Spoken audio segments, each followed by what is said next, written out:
दिवाळीचं गोड फराळ खाऊन खूपच गोड गोड झालं होतं. तर आता स्वाती म्हणे की आपल्याला ना काहीतरी तिखट झणझणीत भाजी कर. म्हटलं काय बरं करावं. तर मग अर्धा किलो भेंडी होती, ती स्वच्छ धुवून घेतली, कोरडी केली आणि मस्तपैकी जास्तीची मिरची लसूण टाकून फ्राय करून घेतली. टोमॅटो फ्राय केलं, त्याच्यानंतर भेंडी टाकली. तिखट ही मात्र मस्त भेंडी झाली आणि थोडंसं सिटीत पण जायचं होतं.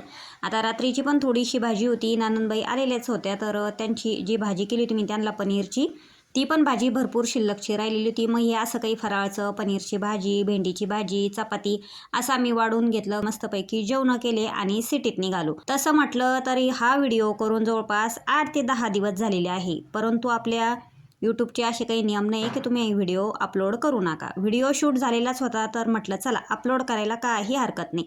तुम्ही म्हणशाल एवढा लेट कसा व्हिडिओ, तर तो काही कारणास्तव व्हिडिओ अपलोड करणं झाला नाही. तब्येत पण माझी बरी नव्हती. मात्र इथून पुढे रेग्युलर व्हिडिओ येतील. आम्ही सिटीत गेलो तर सिटीत कशासाठी, तुम्हाला तर चांगलंच माहीत आहे की माझ्या मागं थोडीशी लग्नाची घाई आहे आणि हे लग्नाचे व्हिडिओ रेग्युलर येतील. थोडंसं काही कारणास्तव नाही आले, ते मूर्ख लोकांच्या नादी लागून व्हिडिओ नाही आले, तर कशामुळं काय ते मी तुम्हाला नंतर सांगणारच आहे. परंतु आता जे व्हिडिओ शूट केलेले आहे ते अपलोड करायला मला काहीच हरकत नाही. त्याच्यामुळे तुम्ही कंटिन्यू व्हिडिओ बघत राहा.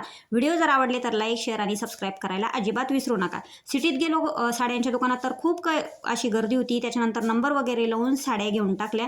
साड्यांचं बिल झालं. पाऊस पण धो आला, ओलं होत कसं तरी. भांड्याच्या दुकानात गेलो, भांडे पण काढले छानपैकी. सगळी संसार बादली काढली. तुम्हाला तर माहीतच आहे आपल्या लग्नामध्ये आपण संसार बादली ही देतच असतो. तर मामा पण म्हणे देऊन टाकू, तर म्हणून आम्ही भांडे वगैरे मस्तपैकी तर सिलेक्ट केले. त्याच्यानंतर मामा आले, बिल झालं आणि आम्ही घरी आलो. व्हिडिओ आवडला तर लाईक आणि सबस्क्राईब करा. बाय.